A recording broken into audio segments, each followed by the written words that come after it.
Según el último informe publicado por Axios, Irán no está siendo honesto en la forma en que negocia con Estados Unidos sobre el programa nuclear. Dicen una cosa a los funcionarios estadounidenses, pero detrás de las cámaras hacen otra muy distinta. Este informe citaba al director de la CIA, John Ratcliffe. Más tarde, Israel Hayom informó que Donald Trump estaba considerando destituir a varios altos cargos que se opusieron al acuerdo con Irán, entre ellos el secretario de Defensa, Pete Hegseth, y el propio director de la CIA, John Ratcliffe. Y en este nuevo informe se afirma que un alto funcionario estadounidense fue citado diciendo que la discusión ya está resuelta. Quienes se opongan podrían pagar un precio personal.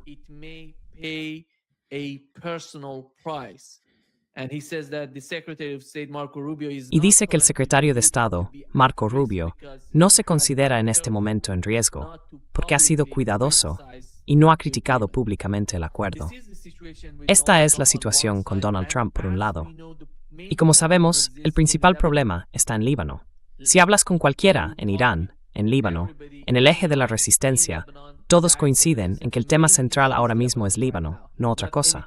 Y cuando Israel vaya a actuar, hace un rato, antes de entrar en directo, creo que hace una hora, el ministro de Exteriores iraní dijo que sin Líbano no habría acuerdo y que la retirada de Líbano es uno de los puntos más importantes.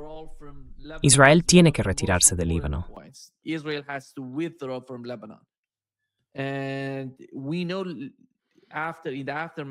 Y sabemos que tras el anuncio del memorando de entendimiento, la gente está volviendo a sus casas en el sur del Líbano y sienten que los israelíes siguen allí. Están ocurriendo algunos enfrentamientos, pequeños choques entre las dos partes. Y ese es el gran tema ahora mismo. Hoy, Donald Trump se reunió con el emir de Qatar y en esa reunión dijo que sin Donald Trump no existiría Israel en este planeta. Ese tipo de argumento que él plantea, que sin Donald Trump, Israel habría sido completamente destruido, y que gracias a él, Israel existe hoy. Ese tipo de afirmaciones por su parte. Pero, en cuanto a lo que está ocurriendo dentro de la administración Trump, ¿crees que lo que se ha publicado en los medios israelíes es algo serio?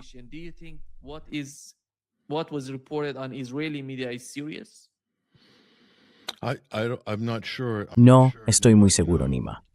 Ya sabes, en las últimas 72 horas he intentado no mirar demasiado el partido de tenis. Por cierto, el otro punto es que Israel estuvo pidiendo una y otra vez a Estados Unidos algún tipo de entendimiento sobre el memorando, el MOU. Querían saber qué contiene. Hasta ahora, según el canal 12 de Israel, se lo han negado.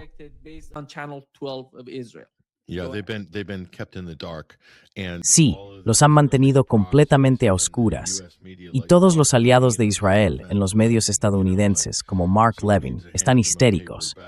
Vamos, que alguien debería darle una bolsa de papel, porque parece que le va a dar algo. Dicen, no me lo puedo creer, esto es inaceptable, no podemos ver los términos del acuerdo. Por eso Israel quiere fusionar su inteligencia con la de Estados Unidos, para poder no solo tener acceso a todo, sino también participar en su control. Ya tienen suficiente influencia y poder, gracias a John Ratcliffe y otros, que básicamente actúan como representantes de Israel dentro de las principales agencias estadounidenses. Son personas totalmente leales al Estado de Israel.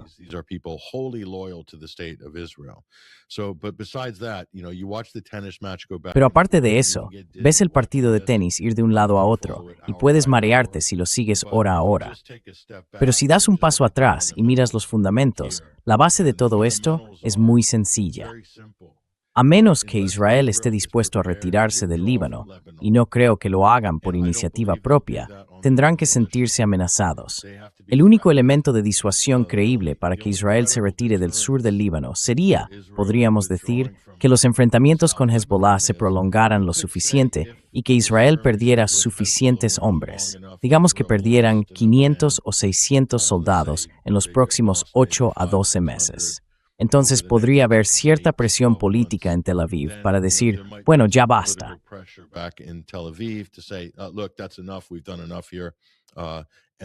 Ya hemos hecho bastante aquí, y entonces podrían retirarse. Pero eso no garantiza que no vayan a volver en el futuro, porque ya han vuelto. Han ocupado el sur del Líbano 2 veces antes y ahora han regresado por tercera vez. Ese es el problema.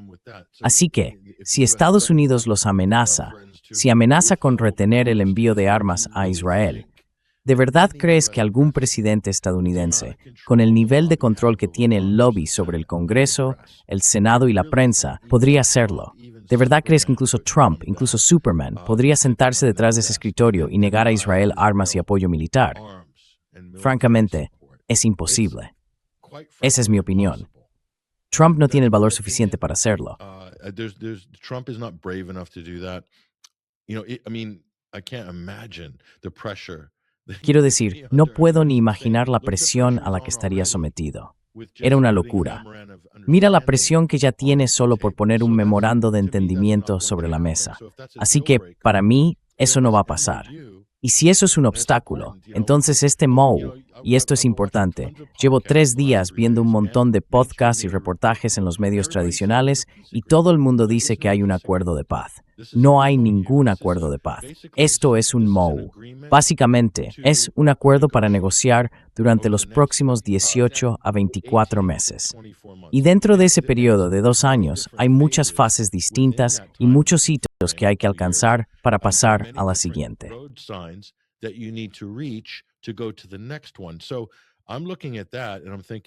Así que cuando lo miro, pienso que hay muchos posibles puntos de fallo, porque los términos que Estados Unidos está interpretando y quiere frente a lo que Irán ha presentado son muy diferentes. Así que para mí, en este momento, aunque esto podría cambiar en el futuro con más conversaciones, esto no puede suceder. No puede haber un acuerdo de paz con una divergencia tan grande entre las dos partes. Y el otro problema es que este es el problema, Nima, con toda esta conversación. Medios y todo el mundo dice un acuerdo entre Estados Unidos e Irán. Pero no lo es. Es entre Estados Unidos e Israel.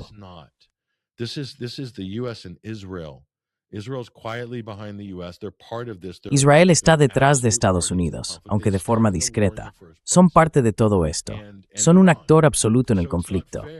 De hecho, fueron quienes iniciaron la guerra. Y lo mismo ocurre con Irán. Así que no es justo para Irán permitir que Israel sea un socio invisible en esta negociación, o digamos en este acuerdo. Es engañoso y le da a Israel una enorme libertad para actuar por su cuenta. Pueden decidir y se reservan el derecho de socavar o sabotear en cualquier momento del proceso. Miremos un momento el historial de Israel. Tomemos como ejemplo los acuerdos de paz de Oslo, el llamado proceso de paz. ¿Cuánto duró aquello? 12 años, 10 o 12. Israel lo saboteó en cada momento clave y lo hizo cambiando las reglas del juego, incumpliendo las expectativas y luego utilizando a los medios, a todos esos operadores políticos que tienen y a sus aliados en Washington para darle la vuelta y presentar la historia como si los palestinos hubieran hecho algo malo y ellos se hubieran visto obligados a actuar por motivos de seguridad.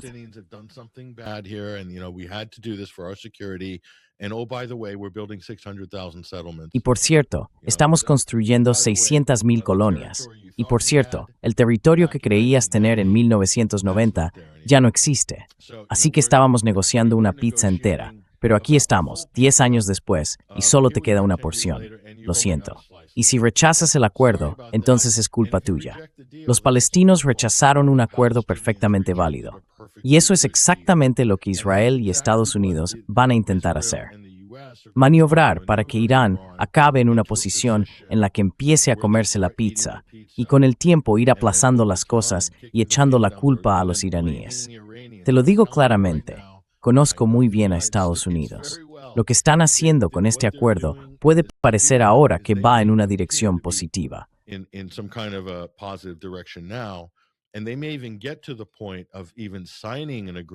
Y puede que incluso lleguen a firmar un acuerdo dentro de 6 meses o un año. Pero 9 de cada 10 veces, Estados Unidos cambia de postura y hace algo que viola los términos del acuerdo, y luego culpa a Irán por responder o por incumplir, en lugar de culparse a sí mismo. Y eso es aún más peligroso, porque Israel puede encargarse de sabotearlo, y Estados Unidos puede decir, lo intentamos, pero no tenemos control. Eso es Bibi. Por eso, todo ese tipo de espectáculo de lucha libre entre Trump y Bibi, para mí, es pura tontería, teatro sin sentido. Está hecho para distraer a la gente con ese tipo de drama político como si fuera un número aparte, cuando en realidad los dos países están completamente integrados, completamente entrelazados.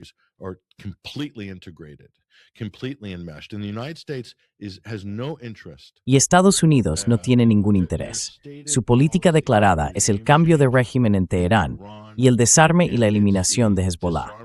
Esa es la política estadounidense. Así que, si esa también es la política de Israel y es la política de Estados Unidos, entonces Washington le dirá a los iraníes, tenéis que renunciar a Hezbollah y a cualquier intención de desarrollar un arma nuclear. Ahora mismo todo el mundo está tuiteando, Fox y J.D. Vance, diciendo que Irán ha aceptado no desarrollar un arma nuclear. ¿Qué significa eso? Que no la están desarrollando. Es un argumento falso, pero en Estados Unidos lo están utilizando para presentarlo como si fuera una gran negociación nuclear, y no lo es. Irán no está desarrollando un arma nuclear.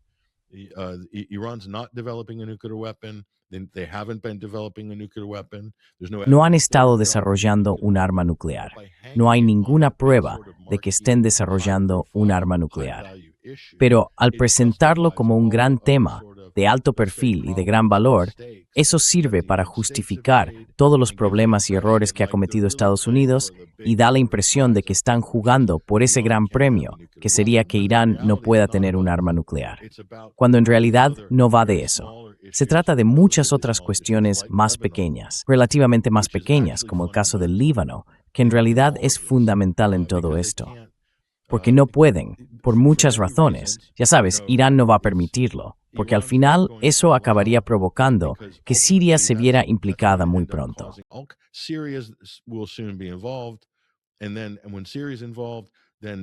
Y luego, cuando Siria entra en juego, entonces el problema pasa a ser de Irán.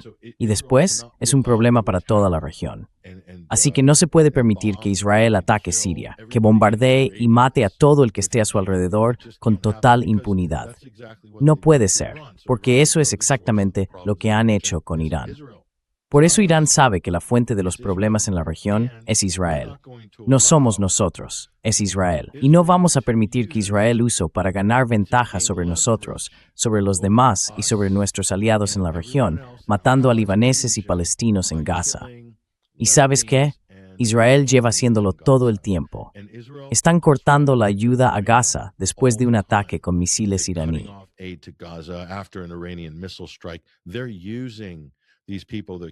Están usando a esas personas a las que matan, pasan hambre y bloquean como moneda de cambio.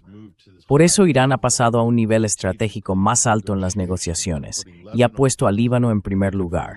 Y podrían muy fácilmente poner a Gaza en esa misma posición, lo que realmente pondría a Israel en un aprieto. Y todo esto solo funciona bajo la amenaza de disuasión. Y ya está. Porque Nima, en las relaciones internacionales que tú conoces muy bien, existe un término llamado poder normativo.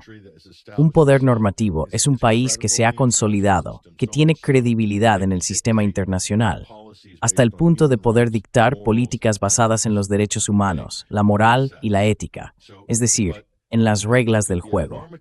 Pero uno puede ser un poder normativo. Ahora bien, para ser una superpotencia, hay que ser un poder normativo que además pueda respaldar la aplicación de esas políticas con fuerza militar, con peace time.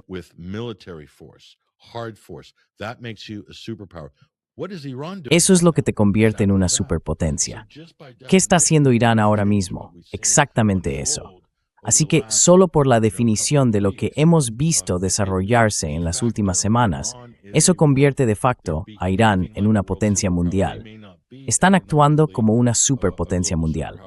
Puede que no sean una superpotencia económica a nivel global, pero yo diría que a nivel regional, sin duda lo son. Y hasta diría que se han colocado en la posición de liderazgo como superpotencia en la región. No porque tengan un ejército más grande que Turquía, ni porque tengan una fuerza aérea más grande que Turquía, o que Israel, o incluso que Arabia Saudí, que en algunos casos tiene fuerzas convencionales mucho mayores que las de Irán. Eso no es lo que te convierte en una superpotencia.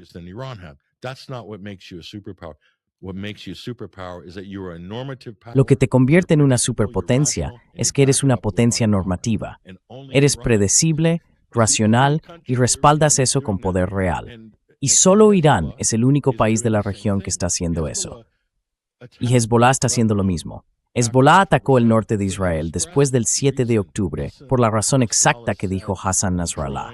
¿El norte de Israel dices? Sí, el norte de Israel. Lo hicieron para desviar las fuerzas israelíes de Gaza, para salvar vidas, para detener, al menos temporalmente, el genocidio.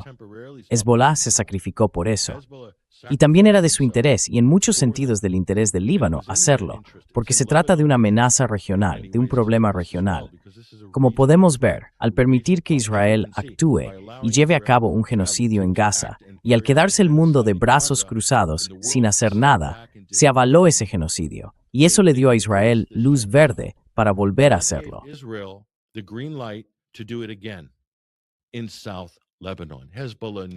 En el sur del Líbano, Hezbollah lo sabía. Por eso Hassan Nasrallah hizo lo que hizo. Pero Israel tomó eso y con una reacción totalmente desmedida, lo usó como excusa para, ya sabes, arrasar por completo pueblos, aldeas y ciudades en el Líbano. Y otra vez, la comunidad internacional se queda mirando y se pregunta, ¿nos oponemos a esto o no? ¿Qué deberíamos hacer? Quizá les impongamos sanciones. No estamos seguros. Es Israel, así que hay que tener cuidado, ya sabes, con no criticar a Israel, porque bueno, eso podría ser un problema, lo que sea. Pero eso es lo que pasa. Hezbollah, como actor cuasi estatal, ha mostrado rasgos normativos como organización.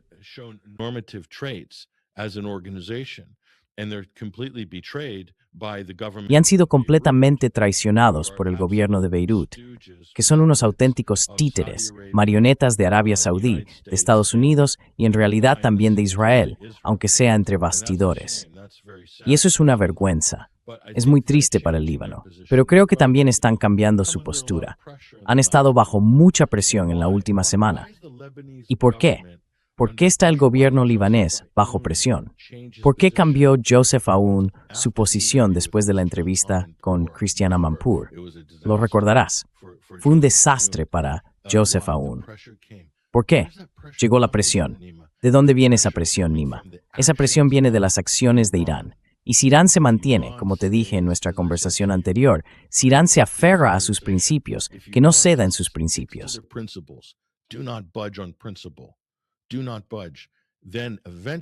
No cedas. Al final, el mundo acabará adaptándose a esa realidad, que Irán no se mueve.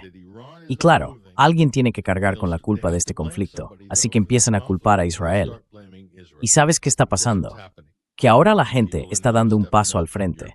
Los países europeos están imponiendo sanciones contra Israel. ¿Por qué? Por una sola razón, Nima. Porque Irán se ha mantenido firme, nada más. Y además, Irán es una potencia normativa, dispuesta a respaldarlo, una superpotencia regional por definición. En los manuales de relaciones internacionales se puede afirmar esto sin problema, y es cierto por definición, han cumplido todos los requisitos. Eso significa que son capaces de influir en los resultados. ¿Y qué estamos viendo ahora mismo? Exactamente eso.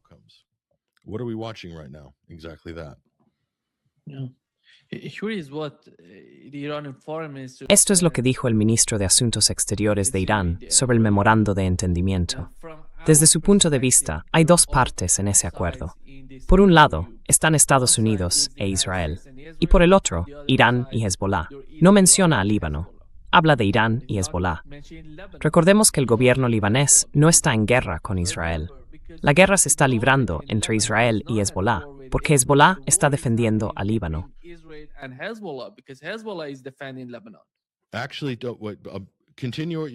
De hecho, continúa donde lo dejaste, Nima. No te olvides. Pero Líbano lleva oficialmente en guerra con Israel 75 años. Eso es oficial. No hay relaciones diplomáticas. Así que, técnicamente, según el derecho internacional, Líbano ha estado y sigue estando en guerra con Israel. Eso todavía no se ha resuelto. Se remonta directamente a 1948. Esa es la cuestión técnica. Y por eso, tienen disposiciones en su constitución que les impiden reunirse con jefes de Estado israelíes. Israel no puede entrar en Líbano, las empresas israelíes no pueden operar allí, y los soldados del ejército israelí no pueden entrar en el país.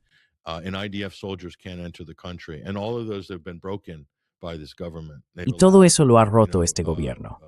han permitido que todo tipo de personas, incluidos enviados estadounidenses que han servido en las fuerzas de defensa de Israel, Amos Hochstein, ex soldado del IDF, ya sabes, paseándose por Beirut, algo totalmente ilegal. Y Morgan Ortagus, la compañera de Tom Barak, llevaba una estrella de David en las reuniones y en público en Beirut. Eso fue básicamente una demostración de poder del lobby israelí, diciendo, estamos aquí y vais a hacer lo que digamos. Así que sí, en fin, continúa con lo que ibas a decir.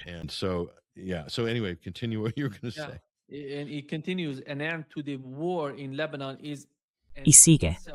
El fin de la guerra en Líbano es una parte inseparable del fin total de la guerra en la región. Y un fin total de la guerra incluye la retirada de todas las fuerzas de las zonas ocupadas. Sin la retirada de las fuerzas israelíes del territorio que ocuparon durante esta guerra, no se podrá considerar un fin completo del conflicto. Cualquier ataque militar de Israel contra Líbano a partir de ahora, o la continuación de la ocupación israelí dentro del Líbano, se considerará sin duda una violación del memorando de entendimiento. No sé qué más pueden decir. Está clarísimo cuál es la posición de Irán respecto al Líbano.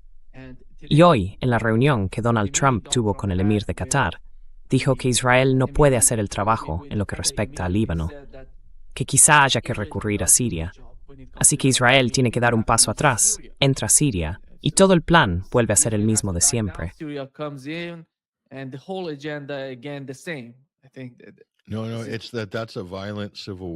No, eso es una guerra civil violenta en el Líbano. Así que lo que están diciendo es que van a enviar a Al-Qaeda al Líbano, y eso va a desatar una masacre sectaria. Eso es seguro.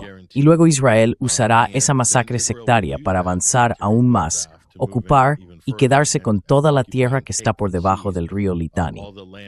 Pero no creas a los israelíes cuando digan que se detendrán en el río Litani, porque después dirán que necesitan una zona de seguridad por encima del Litani hasta llegar a la zona del Shuf, y después el valle de la Bekaa. Y luego querrán el agua costera, ya sabes, todo lo que está frente a la costa a lo largo de esa línea. Y se quedarán con eso.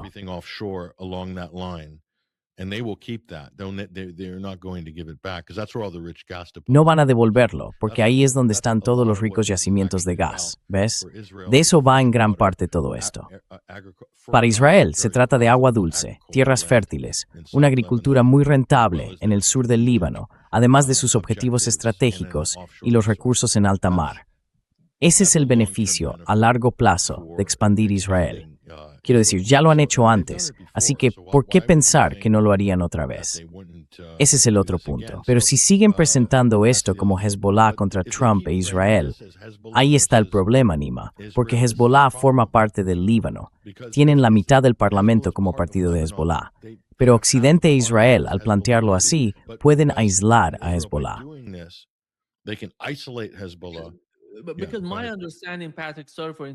Porque, según tengo entendido, Patrick, perdona que te interrumpa, la razón por la que el ministro de Asuntos Exteriores de Irán mencionó a Hezbollah en lugar de al Líbano es que el gobierno libanés no está sirviendo a su pueblo.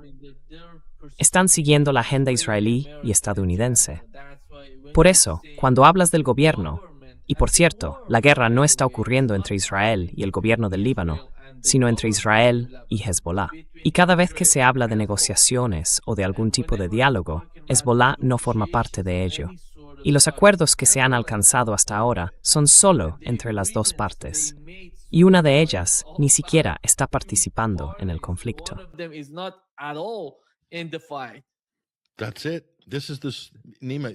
Exacto, lo has clavado. Ahí está la raíz del problema. Está planteado de forma incorrecta. Y por estar mal planteado, deja muchísimo margen para todo tipo de injerencias extranjeras, sabotajes y divisiones. Si el Líbano, si el gobierno tuviera solidaridad, si el país estuviera unido, si los árabes en el Líbano estuvieran unidos y trataran a Hezbollah por lo que realmente es, una milicia del sur del Líbano, muy bien organizada y eficaz, que defiende su frontera sur, porque las Fuerzas Armadas libanesas no lo hacen ni pueden hacerlo. No tienen los hombres ni el equipo y, siendo sinceros, tampoco quieren enfrentarse al ejército israelí. Y por eso, Nima, al final de la Guerra Civil Libanesa, ¿te acuerdas? En 1991, antes de que Rafik Hariri fuera primer ministro, todas las facciones tuvieron que desarmarse.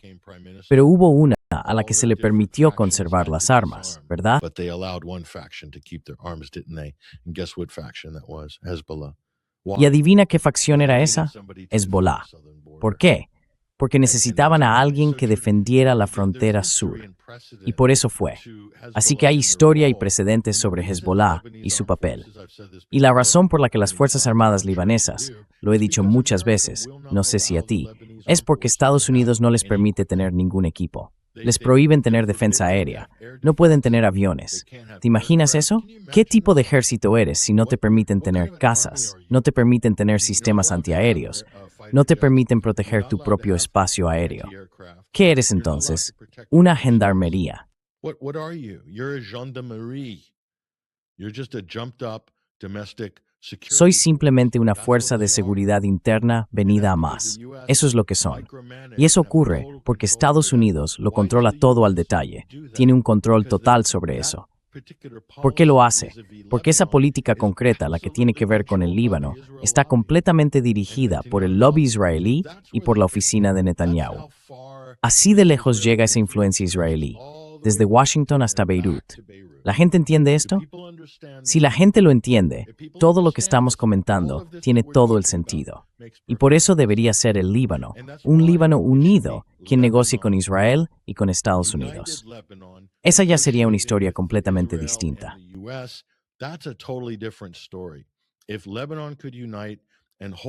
Si Líbano pudiera unirse y mantenerse fiel a los principios del derecho internacional, a los que Hezbollah se está ciñendo.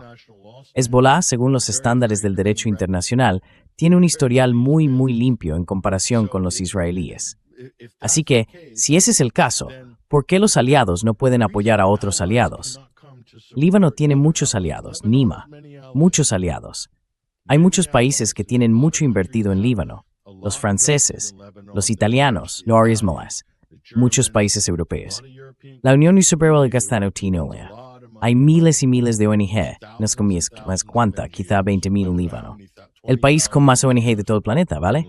Most NGOs of anywhere on the planet, okay? The reason they're not getting the direct support. La razón por la que no reciben apoyo directo contra Israel es porque no están unidos. Si estuvieran unidos, eso abriría la puerta para que otros pudieran venir, apoyarlos y presionar a Israel.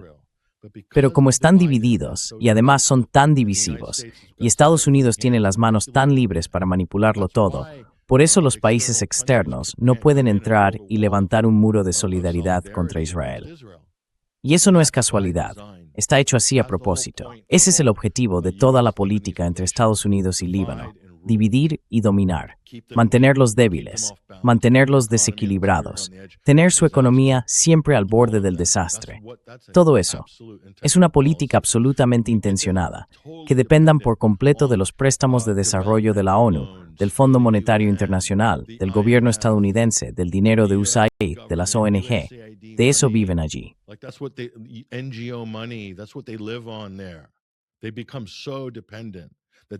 Se vuelven tan dependientes que acaban desarrollando el síndrome de Estocolmo con quien los controla. Sí, América. Mientras tanto, su país se está desintegrando por culpa de eso. Así que, ya sabes, si el presidente es realmente un presidente para todos los libaneses, entonces está haciendo su trabajo.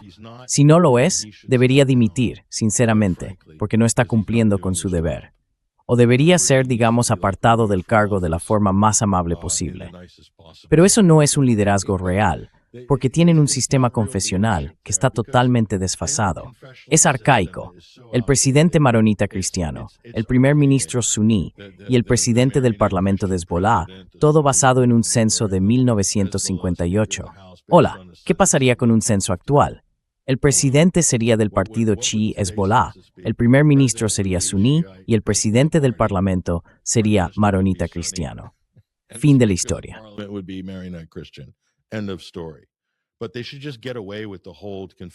Pero deberían deshacerse por completo de todo el sistema confesional, porque este es el mismo problema, Nima, el mismo por el que Irak está hecho un desastre. Porque los británicos y después los estadounidenses siempre quisieron que una minoría gobernara sobre una mayoría. Y mira a dónde llevó eso. Luego, en Washington, se tiraban de los pelos después de la caída de Saddam Hussein, cuando Maliki u otro líder chií aparecía como primer ministro y demás. Y decían, los chiíes mandan en Irak, son la mayoría, eso no está bien. Pero ese era precisamente el problema, y fue algo diseñado así desde el principio. Lo mismo pasa en Líbano. Así que mira, esos son, en mi opinión, los fundamentos del problema allí. Y eso significa que si no se puede resolver políticamente, se resolverá en el campo de batalla. Y eso, por desgracia, para el acuerdo de paz, es el verdadero problema.